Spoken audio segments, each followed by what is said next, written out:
بات کہیں تاریخ میں نہیں ہے، جناب زینب نے مکمل صبر کا مظاہرہ کیا، مگر ایک وقت آیا کہ جب کربلا کے میدان سے لے کر شام کے زندان میں گئی اور زندان سے جب رہائی ملی اور جناب سید سجاد نے کہا کہ پھوپھی اماں ہمیں رہائی مل گئی ہے، ہم کربلا سے سیدھے مدینہ جائیں گے یا کہیں اور جانا ہے، تو جناب زینب نے کہا کہ بیٹا سید سجاد میں نے ابھی تک اپنے بھائی کو رویا نہیں ہے، میں نے ابھی تک اپنے بھائی کے اوپر آنسو نہیں بہائے ہیں، اے سید سجاد ہمیں کوفے سے پہلے کربلا جانا ہے اور پھر کربلا سے ہم مدینے کی طرف جائیں گے۔ جناب سید سجاد قافلے کو لے کر چلے اور یہ قافلہ جب سرحد کربلا میں داخل ہوا، بس ایک منظر تو تاریخ میں لکھا ہے کہ ان بیویوں کے آنے سے پہلے کربلا سناٹا تھا، کربلا میں کسی طریقے کی کوئی آواز نہ تھی، مگر جب یہ بیویاں سرحد کربلا میں جناب سید سجاد کے حکم سے داخل ہوئی ہیں تو کربلا کے میدان میں ایک آواز بلند ہوئی، ہائے حسین، ہائے حسین، ہائے حسین۔ عزیزو ان بیویوں کا ایک نعرہ تھا، ہائے حسین، ہائے حسین، مگر یکایک یہ جو بیویاں ہائے حسین، ہائے حسین کا نعرہ بلند کر رہی تھی کہ یکایک دوسری طرف سے آواز آئی، ہائے حسین، ہائے حسین۔ پر بیویاں گھبرا گئی، اب جو گھبرا کے دیکھا تو کیا دیکھا، بیویوں کا ایک بہت بڑا قافلہ ان بیویوں کی طرف آ رہا ہے جن کی آواز سے بلند ہے۔ اور جناب زینب نے ان بیویوں کو دیکھا تو کیا دیکھا کہ بنی اسد کی عورتیں اپنے کاندھوں کے اوپر مشکیزہ رکھے ہوئے ان بیویوں کے قریب آئیں اور آنے کے بعد کہا زینب معاف کرنا، تمہارا بھائی کربلا کے میدان میں 3 دن کا بھوکا گیا تھا، شہید ہوا،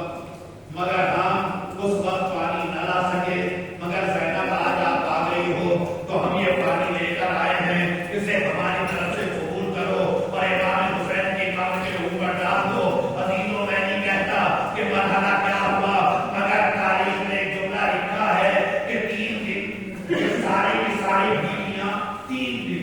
قبر امام حسین پہ رہی اور 3 دن تک عالم یہ تھا کہ کوئی بھی بیوی کسی کو نہ کھانے کی فکر ہے نہ پانی کی فکر ہے، بس قبر سے لپٹی ہوئی ہیں اور زاروں قطار تڑپ تڑپ کے رو رہی ہیں۔ تاریخ کا عجیب جملہ ہے کہ جناب سید سجاد کے ذہن کے اندر ایک خیال پیدا ہوا کہ کہیں ایسا نہ ہو یہ ساری بیویاں تڑپ تڑپ کے قبر کے اوپر مر جائیں، لہٰذا جناب سید سجاد نے حکم دیا کہ اب ہمیں یہاں سے چلنا ہے، قافلہ مدینے کی طرف روانہ ہوگا۔ تو جناب زینب آگے بڑھی اور کہا بیٹا سید سجاد تم نے ساری خبروں کا پتہ تو بتا دیا کہ یہ میرے بھائی حسین کی قبر ہے، یہ علی اکبر کی قبر ہے، یہاں فلاں کو دفن کیا ہے، یہاں اسے دفن کیا گیا ہے، یہ جنگ شہیدہ ہیں، مگر میرے بھائی سید سجاد میرے لال سب کی قبروں پر ہم نے رو بھی لیا ہے، سب کا ہم نے غصہ بھی لے لیا ہے، سب پر ہم نے آنسو بھی بہا لیے ہیں، ہر قبر کے اوپر لپٹ کے ہم روئے ہیں، مگر سید سجاد ایک قبر رہ گئی ہے جس کا تم نے ابھی تک پتہ نہیں بتایا ہے۔ 3 دن گزر گئے، ہم نے سب کے لیے رویا، مگر ایک رہ گیا، کیا پھوپھی اماں کون؟ کیا میرا بھائی، میرا غیرتدار عباس، تم نے ابھی تک پتہ نہ بتایا میرے بھائی کو کہاں دفنایا ہے۔ پر جناب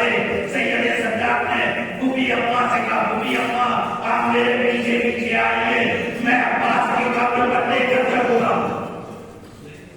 تاریخ میں لکھا ہے کہ جناب سید سجاد آگے آگے اور ساری بیویاں پیچھے پیچھے، مگر ان میں سب سے آگے جناب سید سجاد، اس کے پیچھے جناب زینب اور باقی ساری بیویاں ان بیویوں کے پیچھے۔ بس ایک مرتبہ سید سجاد چلتے چلتے ایک چھوٹی سی قبر پہ آگے رک، جیسے ہی وہ چھوٹی سی قبر پہ رکے جناب زینب نے